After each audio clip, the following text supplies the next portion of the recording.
Listen, a shit performance calls for a shit house review. Welcome back to the channel, guys. In the bathroom right now, as you can see, right there is a toilet. Right there, toilet paper.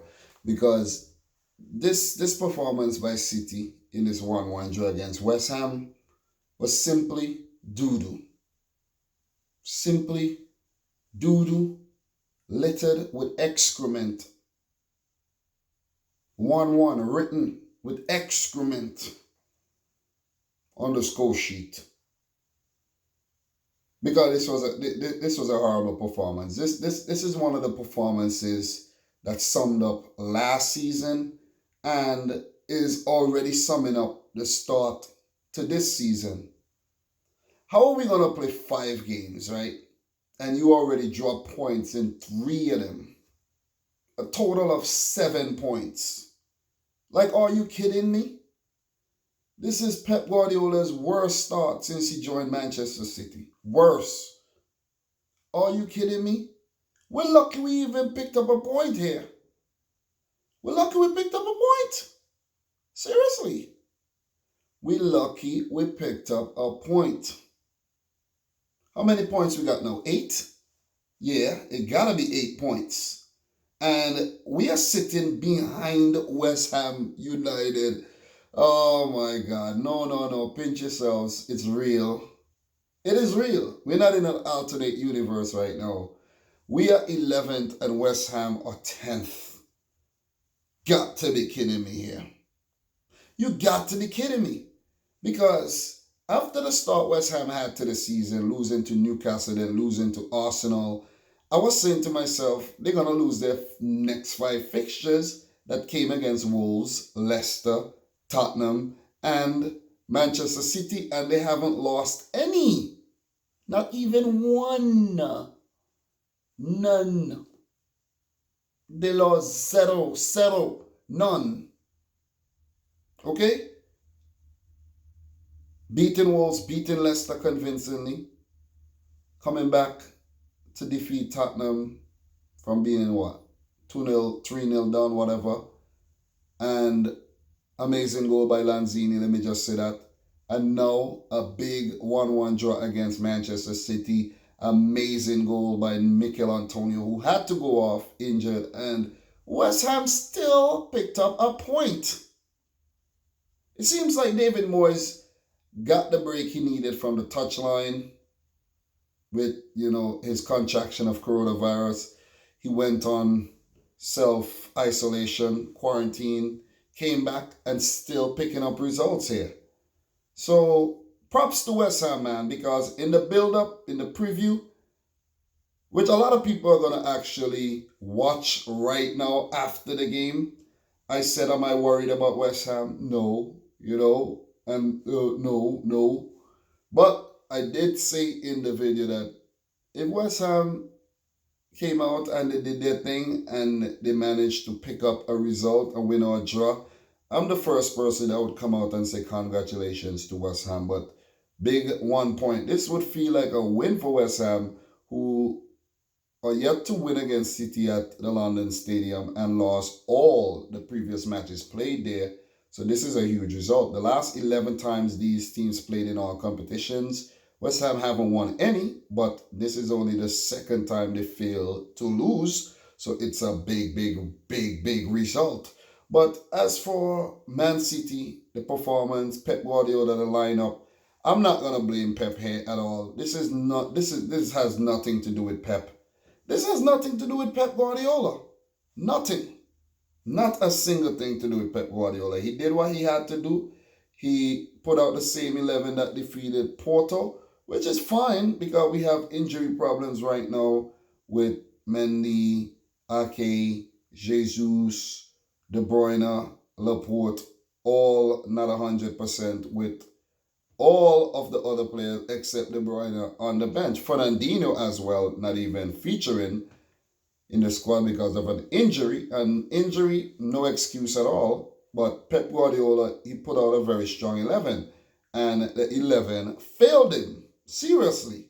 Raheem Sterling and Riyad Mahrez, you guys have a lot of questions to answer. lot of questions. We weren't creative enough. Gundogan, David Silva didn't create enough for Sergio Aguero, who did not even get a shot off at goal, neither on or off target. It's ridiculous. It's ridiculous. Not enough balls put up to the forwards early on in the game, though. It was not until the halftime break when Pep Guardiola made the change, bring on Phil Foden there, that something actually clicked. Took off Aguero, who wasn't being fed. And he made a good decision there, to be honest. And Foden came on, responded right away, set up by Cancelo, who they say Foden's the man of the match for I think for City, it has to be Cancelo, the best player on the day, in my opinion. Man of the match, oh man, it will be hard to call here. But to be honest, it has to be one of Antonio or Masuaku. Masuaku was awesome in the game. He was big in the game. Even maybe Lucas Fabianski, who made a few big saves in the match. But you know what?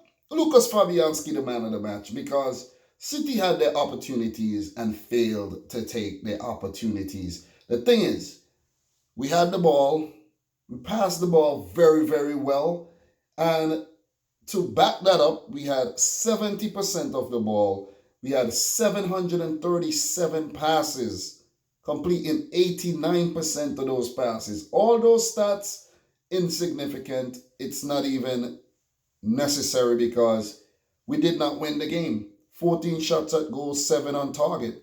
Fabianski, man of the match, because Raheem Sterling should have scored. Raheem Sterling, man, I'm really frustrated with Raheem Sterling, you know. You're the captain on the day with the absence of the, Fernandinho, De Bruyne on the bench and everything. And come on, man. You're a senior player in the squad despite your age and everything. You've been around for a while, man. Come on, Raheem Sterling, man. You have to chip Fabianski. You got 2 great opportunities in the end there, man, and you're playing around. You're playing the fool, man. You're playing the fool, man. Seriously.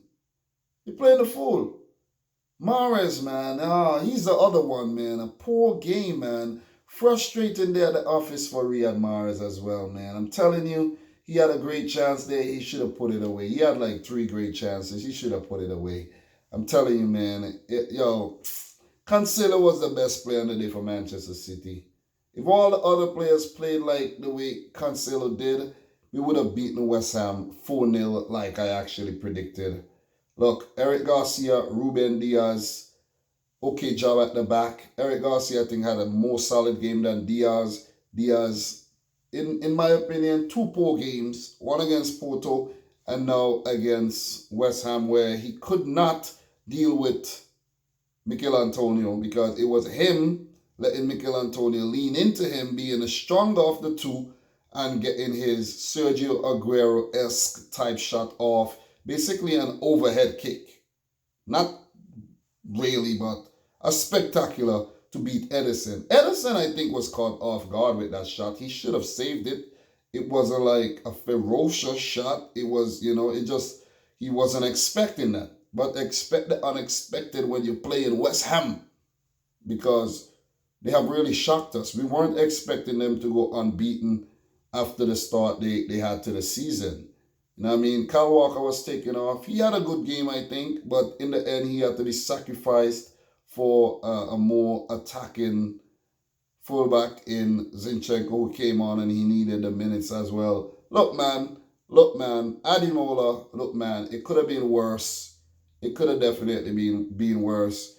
And we have to be grateful for the point.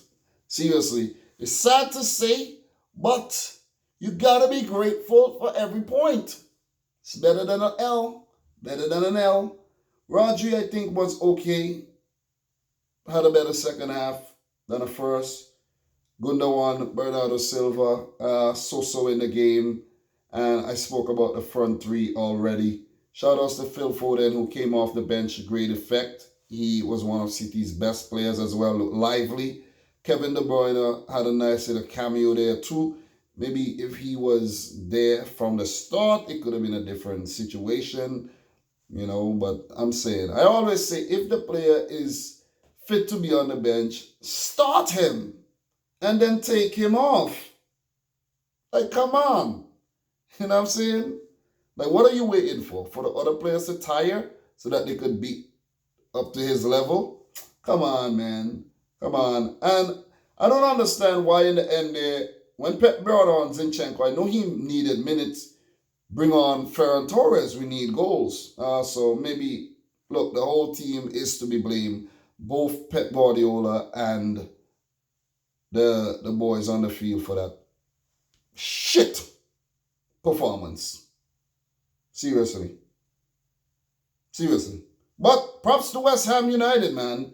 They deserve the praise, they deserve the plaudits, they deserve the credit. They picked up a point when it didn't seem likely. Kufal, Balbuena, Ogbonna, Cresswell, Masuaku were all very, very tight at the back.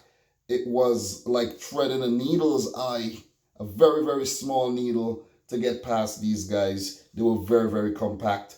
And if you want to put Chusek and Rice in there too, they were basically defending with 7 most of the time. Or 11 most of the time.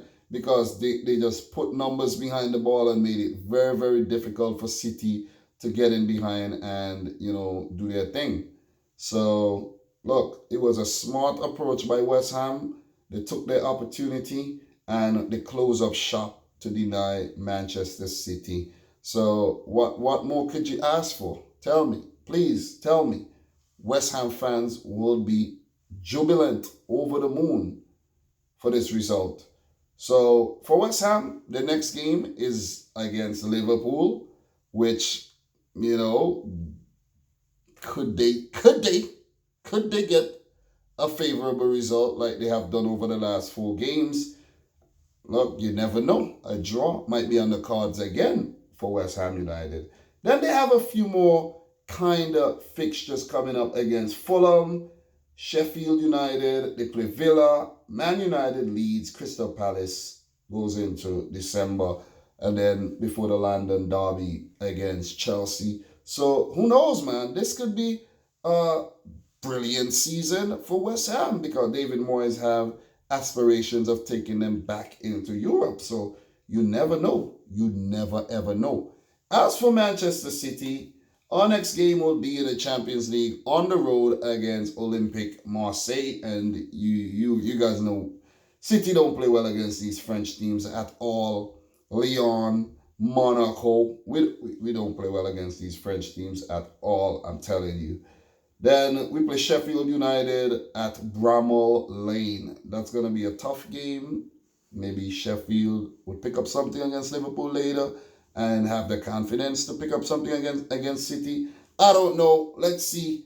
Then we play Olympiacos at home. Then on the 8th, I thought the game was on the 7th. I always get mixed up with the freaking games, man. Ah, man, the game is on the 8th. The game is on the 8th of November. What day is that? Don't tell me that's a Monday, you know. Damn. Am I going to be at work for that game?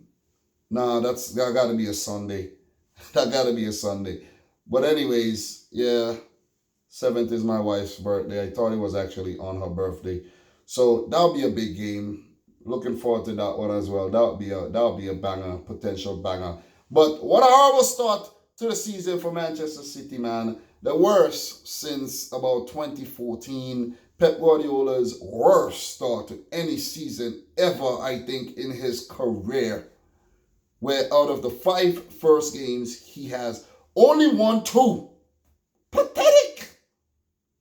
Poor performance. Shithouse performance. Shithouse performance. That's why I took that's why I took the time to come in here and make it in the bathroom, in the freaking toilet, because look, I was going to go outside. I was going to stay in the studio downstairs, but I'm like, perfect opportunity to sit down right in front the toilet bowl and actually talk about this game, because it was a shit game.